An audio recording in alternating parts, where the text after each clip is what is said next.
Hello guys, কেমন আছেন? আশা করুন ভালো আছেন। এই ভোটের পরে রেজাল্টের পরে পশ্চিমবঙ্গ যদিও একটু উত্তপ্ত আছিল, কিন্তু সরকার যে স্টেপগুলি নিবে নেছে, যে পদক্ষেপগুলি নিবে নেছে, তাতে মনে হয় যে দুই একদিনের ভিতরে সব কিছু সেটেল হবে, শান্ত হবে।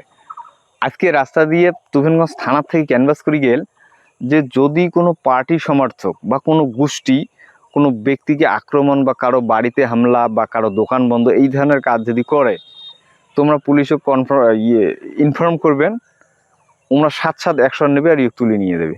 তো এই ধরনের পদক্ষেপ যদি নেয়, তো এটি আশা করা যায় যে দুই একের ভিতরে পশ্চিমবঙ্গ মোটামুটি আগের মতো স্বাভাবিক অবস্থায় ফিরে আসবে। এই তো গেল দেশের খবর, তাই না? এবার আসি একটু শেয়ার বাজারে। তোমরা হয়তো এই কথাটা শুনি থাকবেন, বা মুই মোর আগের ভিডিওগুলো তো অজস্র বার কইছং যে শেয়ার বাজার হবো লাগছে টাকার কুয়ে, টাকায় টাকা, এটি কোনো টাকার কমি নাই, যত খুশি তোমার টাকা নেও, নো টেনশন। কিন্তু ঘটনাটা হল, এই কথাটা যতটা সহজে কওয়া যায়, আসলেই কি ব্যাপারটা ততটা সহজ? তোমার কি তাই মনে হয়? না ভাই, ব্যাপারটা কিন্তু ততটা সহজ না। শেয়ার বাজার থেকে যদি তোমার টাকা কামাই করবে চান, এটি থেকে যদি টাকা ইনকাম করবে চান, তো তোমাকে শিখতে হবে। এবার তোমরা কিভাবে শিখবে ওটা তোমার ব্যাপার। যাই হয়তো 20-25 বছরের এক্সপিরিয়েন্স আছে যার শেয়ার বাজারে, তাতে শিখতে পান, বা তোমরা নিজে শেয়ার বাজার অ্যাকাউন্ট করে ধীরে ধীরে শিখতে পান। তো মুই পার্সোনালি এটি রিফার করং যে কারো পিছনত ঘোরার থাকিয়ে শেয়ার বাজার অ্যাকাউন্ট একটা করো না, করি ধীরে ধীরে দেখো কিভাবে কাজ হওয়া লাগছে, কিভাবে কেনা বেচা হয়, শেয়ার বাজার কিভাবে কাজ করে, ধীরে ধীরে শেখো। তো এই শেখাটার মধ্যে তোমার সব থেকে বড় শিক্ষা হবে এক্সপিরিয়েন্স।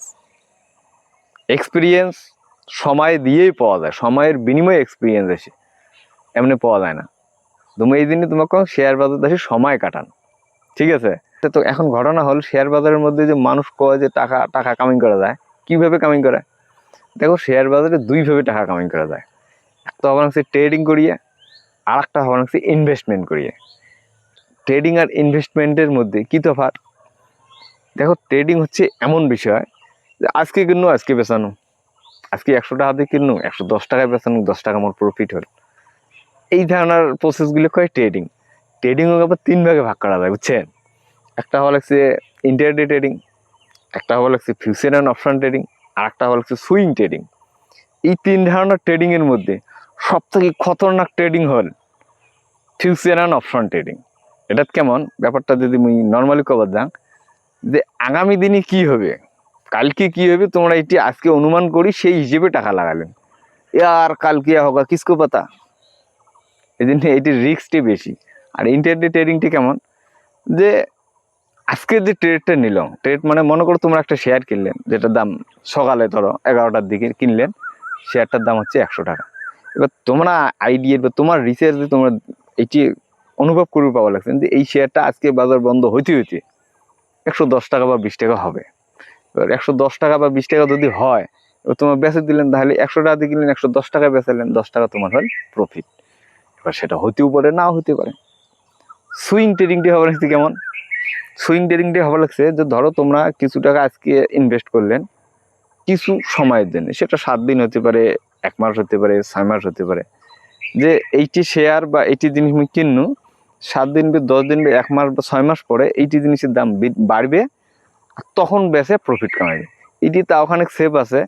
ওই আগের দুইটি ইন্টারডে সুইং বহুত খতরনাক চিজ। নতুন যে লোকগুলি আছে না, যাই শেয়ার বাজার দিয়ে টাকার গন্ধ পেয়ে আসে, আর খুব শর্ট টার্মের ভিতরে আসি ধনী হওয়ার চেষ্টা করে, শর্ট টার্মের ভিতরে তো টাকা শেয়ার বাজারে হয় না, এটাই সত্যি। তারপরেও যাই শর্ট টার্মের ভিতরে কামাই করতে চায়, করে ট্রেডিং। উনি যায় এই দুইটি ফাঁসি, ইন্টারডে আর অপশন ট্রেডিং। যে কয় টাকা ধরে সে সম্পূর্ণ দিয়ে বেড়ে যায়, যে বাইরে দেয়া কয় যে শেয়ার বাজার জুয়ে, শেয়ার বাজার বাজে, শেয়ার বাজারে কাজ হয় না। এই জন্যই তোমার শেয়ার বাজার সম্পর্কে যদি শুনবেন, মানুষের মুখে শুনবেন যে শেয়ার বাজার সম্বন্ধে নেগেটিভ খবর অজস্র অজস্র নেগেটিভ খবর কিন্তু শোনা যায় এই ট্রেডারগুলির কারণে। ওরা লস করে আর যে কয়। তো তোমরা যদি শেয়ার বাজার আসছেন বা আইসের মনস্থ করছেন, তো মুই পার্সোনালি তোমাকে রিফার করি, মানে পার্সোনালি তোমাকে কম যে ভাই, শেয়ার বাজারের মধ্যে ট্রেডিং কোনোদিনও করেন না। ট্রেডিং কিন্তু এক ধরনের নেশা। এই নেশা যদি একবার ধরে না, यार ये फिर बर्बाद कर देगा आपको।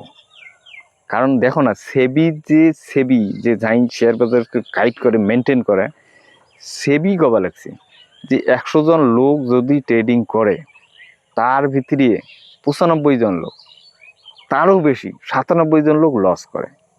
অনলি 100 জনের ভিতরে 3 জন মানুষ শেয়ার বাজার থেকে ট্রেডিং করে পয়সা কামাই করে।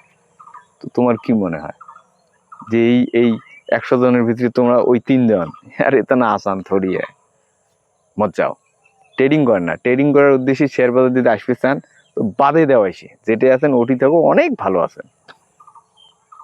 আর যদি লং টাইম ইনভেস্টমেন্টের জন্য আসতে চান তো আইসু, কারণ লং টাইমে শেয়ার বাজারে টাকা হয়। সিম্পল একটা উদাহরণ যদি আমি তোমাকে দেন, দেখো তোমরা আজকে যদি একটা ফলের গাছ গাড়েন, একটা ফলের যদি গাছ গাড়েন, ওই গাছ গাড়িয়ে কি ওই গাছটার থেকে ফল হয় না, কিছুটি সময় ওকে দিতে হবে, অপেক্ষা করতে হবে, গ্রো হবে, বড় হবে, ফির ফল হবে, ফির তোমাকে দেবে, হ্যাঁ না? তো শেয়ার বাজারে লং টাইম ইনভেস্টমেন্টটাও তাই। আজকে ধরো তোমরা গাছ গাড়লেন, কিছুটি সময় অপেক্ষা করলেন, 10 বছর 5 বছর, ফির তার থেকে যে ফলটা তোমরা পাবেন না, বহুত টেস্টি ভাই সাহেব, বহুত সুস্বাদু। তো ওই জ্যাঙ্গুলি গাছ গাড়িয়ে অপেক্ষা করেন ফলের জন্য, শেয়ার বাজারে ওই অপেক্ষাটা যদি করে পান তো আপকো পয়সা মিলেগা। তাহলে শেয়ার বাজার হলে টাকার কুয়ে।